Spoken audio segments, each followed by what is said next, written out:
Edgelords. Every story has one. Every good story has a well-written edgelord. Sasuke, Zoro, Vegeta, Batman, the Punisher, and Shadow the Hedgehog, the edgelord of lords who brandished a gun and ended E for everyone. They walk the thin line. They must stay in that gray area. They're not good guys, but they're on an adventure with the good guys. Their traits make the main character stand out as the upright one. But then, some of these individuals are exaggerated and make the main character seem sissified at times. Attack on Titan boasts multiple edgelords. However, their flagship edgelord, Levi Ackerman, remains in the cover of high school girls' binders at all times.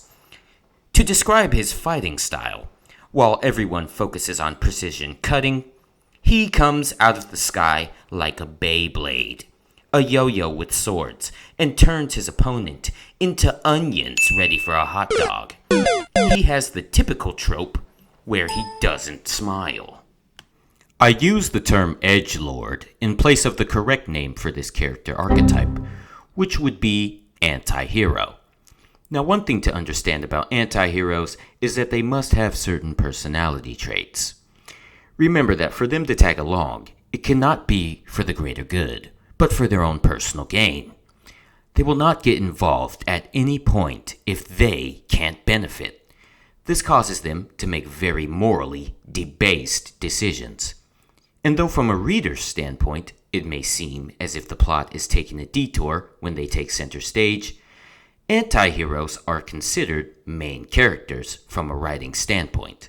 So, Captain Levi may not fit the Machiavellian description to a T, because he does commit horrible acts for the greater good, more or less. Other characters take a huge loss storytelling-wise because they have to fight with their anti-hero counterparts for attention. In Attack on Titan, this isn't the case. Levi Ackerman starts out being the edgy character in the beginning of the story, far more than anyone else. Even when we dive into his past, we do get a glimpse into why he seems so dark. And sure enough, it had to do with the disintegration of his parents. But towards the end of the story, he begins to look like a church boy because everyone has to get their hands dirty and commit horrible acts. Levi is only a product of his environment and Titan science. His most heinous acts were committed against the Beast Titan. And Captain Levi, although having done a lot of these things, did his business in the duty of the battlefield. With everyone else, things seem much more personal. Armin is clowned by the Shingeki fanbase as being useless, but he told one of the most disgusting lies to Bertolt, knowing this would mentally disturb him. And Armin can be accredited with half the murders in the ambush in Marley. Captain Levi was the soldier humanity needed. He could instantly make the choice that would be hard for most.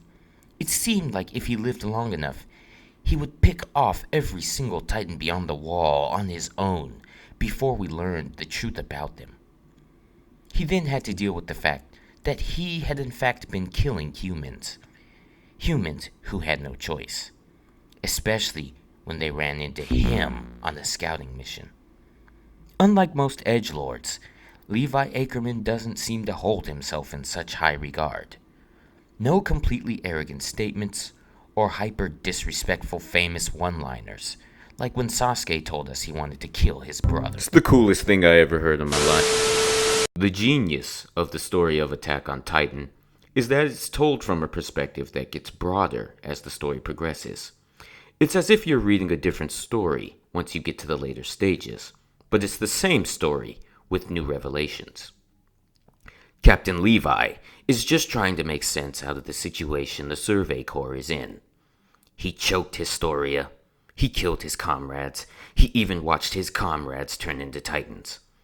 We also have to understand that Levi was raised to understand the importance of violence. Violence is something that he was taught would be vital to his survival.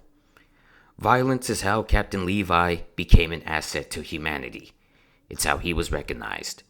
His uncle Kenny raised him for a brief period. Kenny Ackerman was a serial killer. His victims included every age group. He was just cold-blooded and emotionless.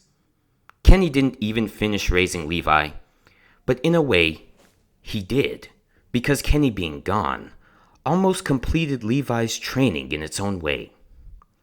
The Edgelordian Levi Ackerman will live on for generations to come. Young manga readers and anime watchers will grow to respect this man. He's actually called the tritagonist of the story, meaning that he's the third most important character in the story. That's arguable. He is a supporting character. In no way does he have his own character growth throughout the story. He's already grown when we meet him. Truly an amazing character without the amount of writing as most notables from other stories. I'll never cover Attack on Titan again unless you want me to cover the ultra pansy known as Armin. My bones are my